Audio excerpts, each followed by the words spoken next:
My mother used to joke that I came into this world as the only inflexible baby that has ever existed.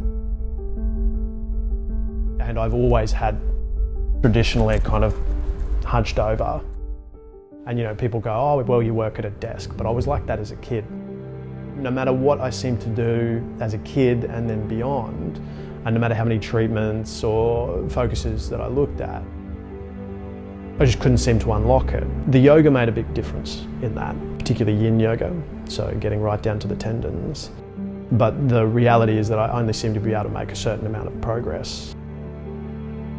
It was right around the time that I was doing the Kundalini Activation, in fact, that I came to understand that a large component of my posture was a psychosomatic problem. I was, in essence, hiding from the world.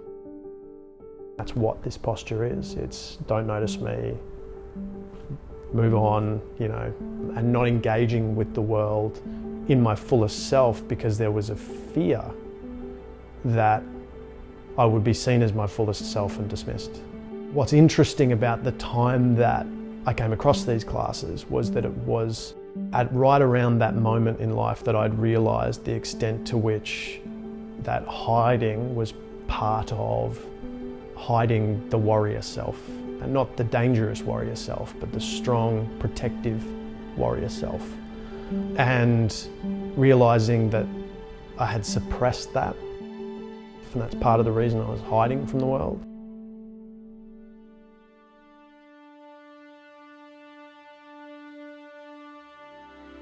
And trying to figure out how best to draw that part of myself back out of the shadows and into myself and integrate it with who I am.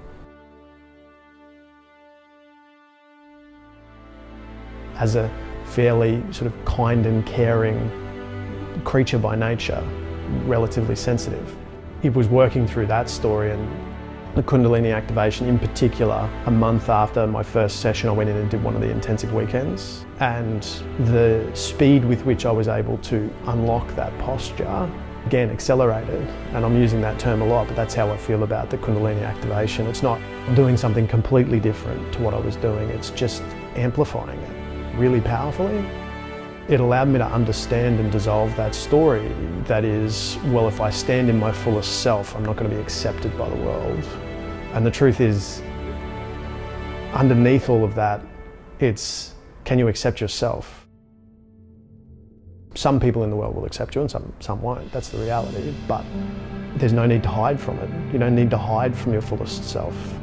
It's a beautiful thing to be able to step into that and be in your truth strongly.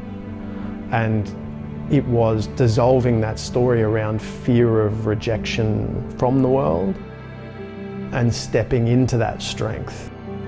I'd be at least about 75% of the way to full posture correction now, after 30 years of trying. It sounds little if you're just talking about, you're pulling your shoulders back and you're getting a posture correction, but it changes your whole worldview, it changes how you interact with the world.